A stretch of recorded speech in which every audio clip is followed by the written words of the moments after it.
It began as just another Friday night in Crosse, Wisconsin, a vibrant college town along the Mississippi River, where warm July nights are filled with music, laughter, and the comfort of familiar streets.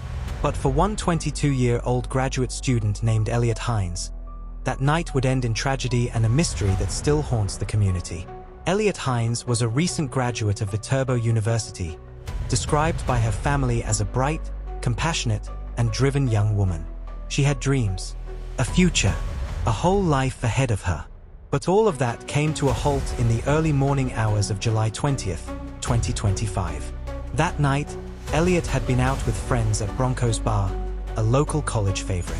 She was last seen around 2:30 a.m., leaving the bar alone, reportedly walking back toward her home. This wasn't unusual for her. She lived nearby, and like many students and recent grads, she likely felt safe enough to walk.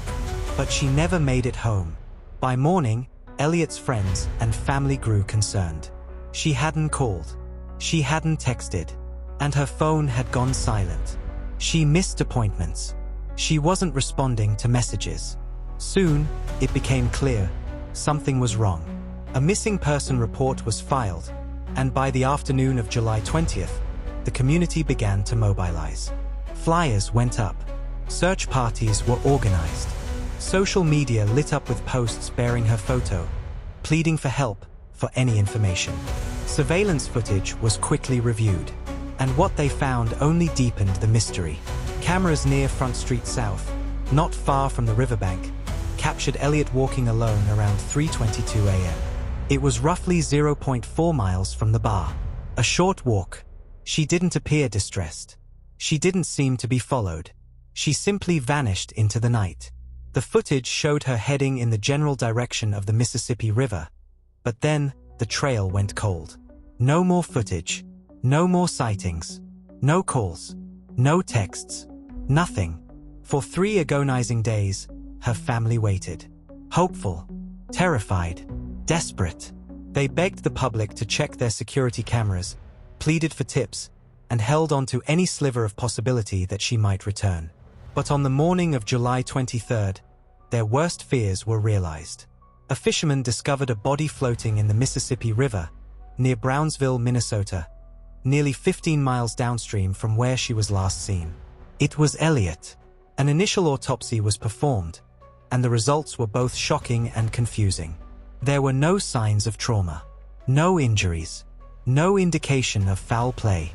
The police called it a death investigation. They did not believe there was any criminal conduct involved, at least not based on what they had so far. But final autopsy and toxicology reports could take months. The news devastated the community. Friends, classmates, and family members gathered for a vigil by the river. Tears flowed. Candles flickered. Questions echoed. Her parents released a heartbreaking statement. Eliotte's walk home is finished. Unfortunately, our family's walk down this new hard path is just beginning. They thanked the public for support but urged people not to stop asking questions. What happened between 2:30 a.m. and 3:22 a.m.? Why was she near the river? Was she disoriented? Was she followed after the cameras stopped rolling? Could something, or someone, have caused her to fall into the river? And here's where the mystery deepens. And if you want to see more cold cases and real unsolved mysteries, subscribe to Cold Case Diary. There's always more to uncover. If there was no sign of foul play, then how did Eliotte end up in the water? Miles away? Could it have been an accident? Did she fall in and get carried downstream? Could alcohol or a medical episode have played a role? Or is there a darker truth, still hidden in the shadows? The river has taken lives before. But in cases like this, where timelines are tight, cameras are limited, and the silence is deafening, the unanswered questions are often louder than the facts. For now, all we can do is wait. Wait for the full autopsy report. Wait for answers that may never come. And most importantly, remember Eliotte Heinz, not just for how she died, but for how she lived. A promising life, suddenly cut short. A community in mourning. And a family left with a question no parent should ever have to ask. What really happened to our daughter that night? Speech balloon call to action, end of video. If you have any theories or thoughts on what happened to Eliotte Heinz, leave them in the comments. Let's keep her story alive until the truth comes to light.